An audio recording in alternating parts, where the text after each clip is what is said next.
कपिल मिश्रा के ऊपर देशद्रोह का मुकदमा नहीं किया गया है, लेकिन इस देश में अगर आप सच बोलिएगा तो आपके ऊपर देशद्रोह का मुकदमा कर दिया जाएगा। पत्थर फेंक करके, शीशा फोड़ करके, हमारे ड्राइवर का हाथ तोड़ करके हमारा यात्रा रोक देंगे। देख लो, आंख में काजल लगा करके यात्रा पूरी की है कि एक जूता सिलने वाले का बच्चा भी अपने टैलेंट के बदौलत बीसीसीआई का सेक्रेटरी बन सके और उसको इस बात का अफसोस नहीं हो, उसको इस बात का अभिमान हो कि हमारा बाप तरीपार नहीं था, हमारा बाप दंगाई नहीं था। और नौकरियां नहीं मिलने के दबाव में यह आंकड़ा आ चुका है कि हर घंटे एक नौजवान आत्महत्या कर रहा है। मैं अपने नौजवान दोस्तों से अपील करना चाहता हूं कि दोस्त, अपने भाग्य को कोस करके हम आत्महत्या नहीं करेंगे, बल्कि हमारा कैरियर छीन करके अपने बेटे का कैरियर बनाने वाले इस तरीपार से सवाल का जवाब मांगेंगे, इसके खिलाफ ये लड़ाई लड़ेंगे। आप सोचिए कि कितनी चालाकी से इस देश में गांधी जिंदाबाद कहने वाले लोगों को आज देशद्रोही कहा जा रहा है और गोडसे जिंदाबाद कहने वाले लोगों को पार्लियामेंट में बिठा दिया गया है। खुलेआम लोगों को भड़काने वालों के ऊपर एफआईआर नहीं किया जाता है, और जब एफआईआर करने का निर्देश माननीय उच्च न्यायालय देती है तो उस जज का ट्रांसफर कर दिया जाता है। आप देखिए कि खुलेआम इस देश के भीतर क्या किया जा रहा है। खुलेआम इस देश के भीतर धीरे धीरे लोगों के जो संवैधानिक अधिकार हैं, उनके संवैधानिक अधिकारों को छीनकर इंसानों को गुलाम बनाने की साजिश रची जा रही है। आप देखिए कि आज इस देश में एक ही वर्ग के लोग हैं जो सीए, एनआरसी और एनपीआर का विरोध कर रहे हैं, और जो वर्दी पहन करके इस देश की सेवा कर रहे हैं वो एक ही क्लास के लोग हैं, एक ही वर्ग के लोग हैं। उनको कैसे आपस में लड़ाया जा रहा है। मैं एक सवाल पूछना चाहता हूं कि गृह मंत्री साहब को पेंशन मिलेगा, लेकिन वर्दी पहन करके नौकरी करने वाले इन सिपाहियों को पेंशन नहीं मिलेगा। इसको बेईमानी नहीं कहेंगे तो क्या कहेंगे। मैं ये सवाल पूछना चाहता हूं कि हमारे बच्चों के हाथ में आप पत्थर थमा देना चाहते हैं, हमारे नौजवानों के हाथ में आप रॉड थमा देना चाहते हैं और अपने बेटा को बीसीसीआई का सेक्रेटरी बना देना चाहते हैं।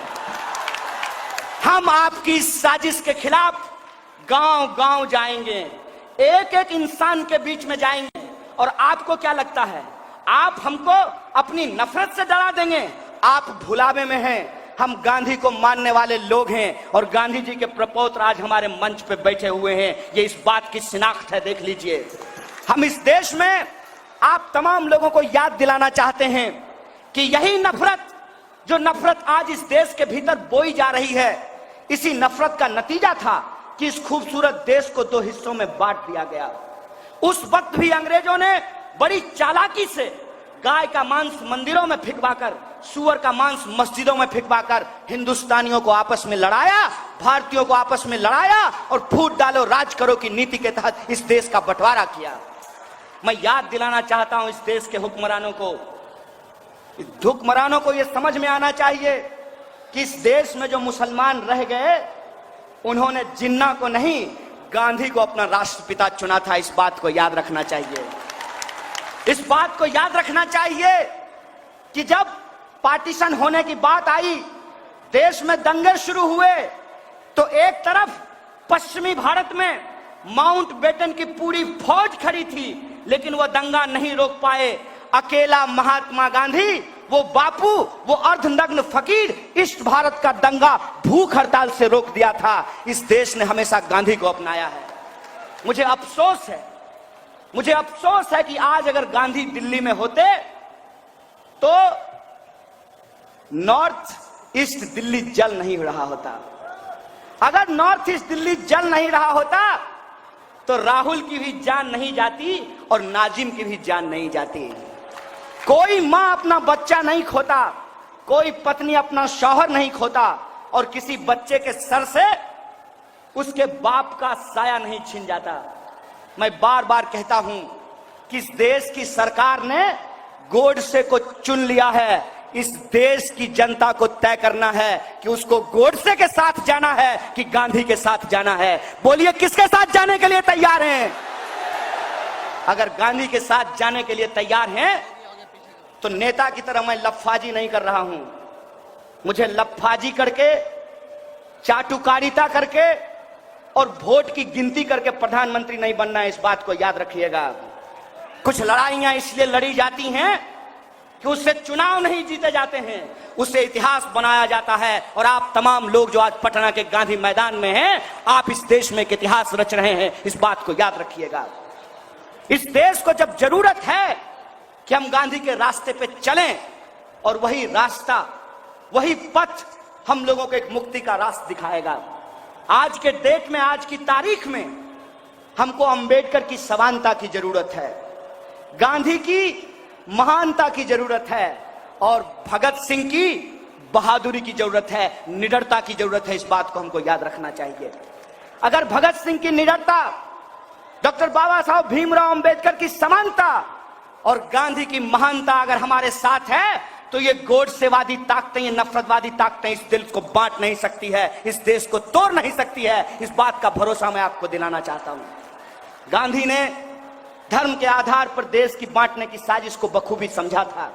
इसीलिए गांधी ने कहा था, रघुपति राघव राजा राम, पतित पावन सीताराम, ईश्वर अल्लाह तेरो नाम, सबको सन्मति दे भगवान। और आज अगर गांधी जिंदा होते तो इसी गाने के साथ वो ये बात जोड़ते, रघुपति राघव राजा राम, पतित पावन सीताराम, ईश्वर अल्लाह तेरो नाम, सबको सन्मति दे भगवान, सबको शिक्षा, सबको काम, रोटी कपड़ा और मकान, सब इंसान को मिले बराबर का आत्मसम्मान। इस गाने में ये बात जोड़ी जाती, ये बात जोड़ी जाती कि क्यों ऐसा हो रहा है कि एक तरफ देश में बेरोजगारी बढ़ रही है, हर घंटे नौजवान आत्महत्या करने को विवश है, खेत में किसान मर रहे हैं, सीमा पे जवानों की शहादत हो रही है।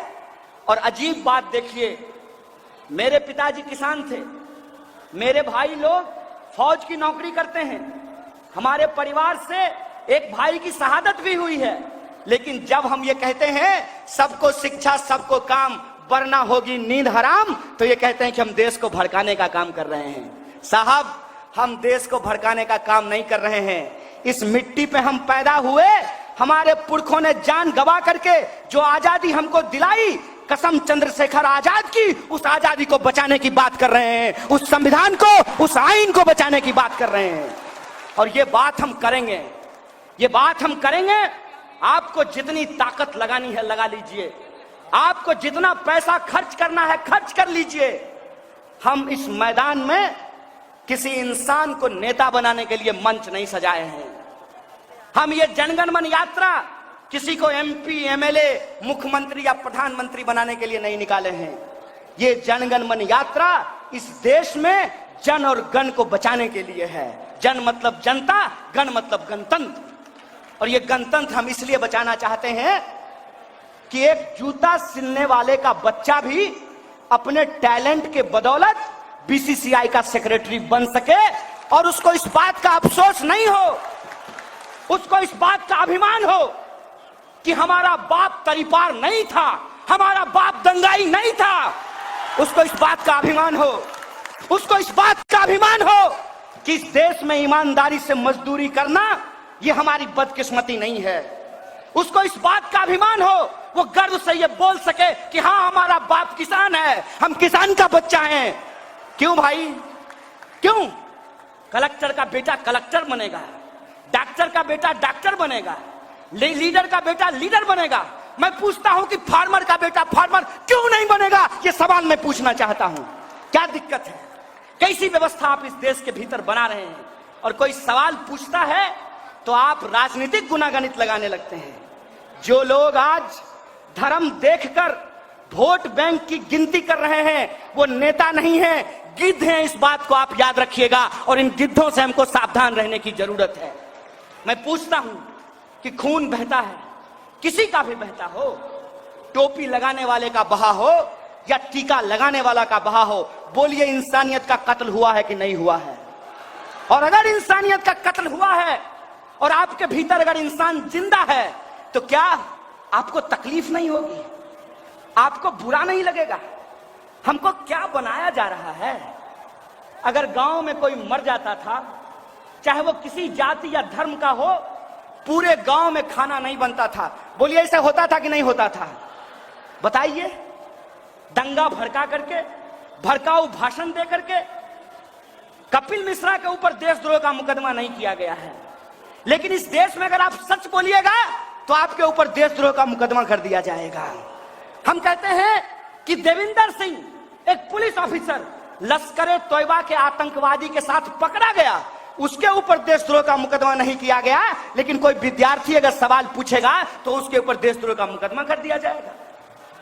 आप मैं बताइए, अरे मानिए मैं तो जवान हूं, मैं तो यूनिवर्सिटी में पढ़ता था, हो सकता है कि लोग अपने राजनीतिक एडवेंचरिज्म के लिए उलझलूल बातें करते होंगे, लेकिन आप मुझे बताइए, स्कूल की वो छोटी छोटी बच्चियां, कर्नाटक स्कूल में जो 8 साल और 10 साल की बच्चियां हैं, एक नाटक करने के गुनाह में उनके ऊपर देशद्रोह का मुकदमा किया जा रहा है। सत्यनारायण स्वामी का प्रसाद है जी, हैं?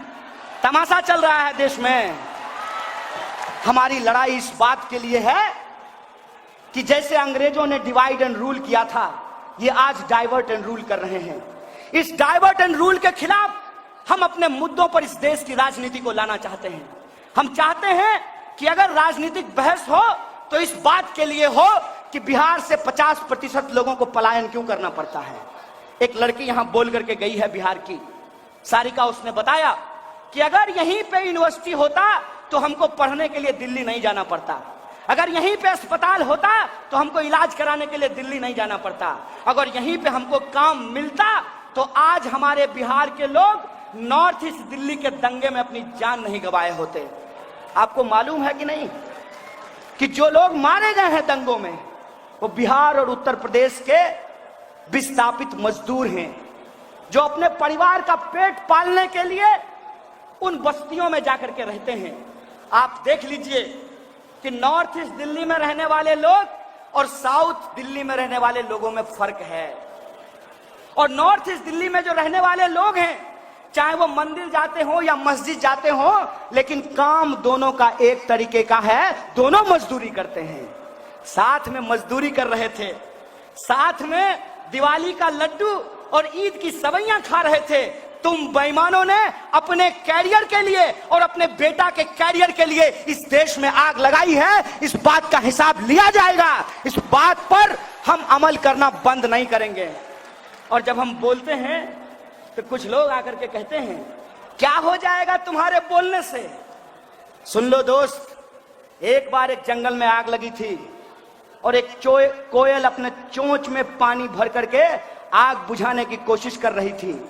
बड़े बड़े जानवर बैठ करके हंस रहे थे। आज भी कुछ लोग अपने पार्टी दफ्तरों में बैठ करके वीडियो देख रहे होंगे। याद रखिएगा, ये आग बुझेगी और आपका नाम आग लगाने वालों में और हमारा नाम आग बुझाने वालों में लिखा जाएगा। इस बात को याद रखिएगा। याद रखिएगा, जब देश को जरूरत थी क्यों नहीं लोग निकले सड़कों पर, क्यों नहीं गए दिल्ली में। सारे के सारे नेता, सारा का सारा ऑफिस दिल्ली में है। लोग निकल करके अगर चले जाते तो दंगाई भाग जाते। हमने फेस किया है दंगाइयों को। 9 बार जनगण मन यात्रा के ऊपर हमला हुआ है। हम जानते हैं कि ये डरपोक लोग हैं, ये भाड़े के टट्टू हैं। इनके सामने आप खड़े हो जाइए, इनसे आंख मिला लीजिए, ये चापलूस भाग खड़े होंगे। ये भरोसा मैं आपको दिलाना चाहता हूं। 9 बार हमला हुआ है, एक बार भी हम नहीं भागे, मैदान में डट करके खड़े हो गए। इनको क्या लगता था पत्थर फेंक करके, शीशा फोड़ करके, हमारे ड्राइवर का हाथ तोड़ करके हमारा यात्रा रोक देंगे। देख लो, आंख में काजल लगा करके यात्रा पूरी की है। लेकिन हम यहां रुकने वाले नहीं हैं। हम यहां रुकने वाले नहीं हैं क्योंकि मैंने आपको कहा कि लोगों को और नेताओं को पॉलिटिकल स्टंटबाजी से बाहर निकलना पड़ेगा, अपने चुनावी गुनागणित से बाहर निकलना पड़ेगा और यह समझना पड़ेगा कि आज अगर इस देश का बच्चा बच्चा आजादी का नारा लगा रहा है, इसका मतलब सचमुच जो आजादी हमको 47 में मिली थी, आज उसके ऊपर हमला है, उस पर खतरा है और उसको बचाने के लिए, गुलामी को हराने के लिए हमको आजादी के नारे को बुलंद करते रहना पड़ेगा।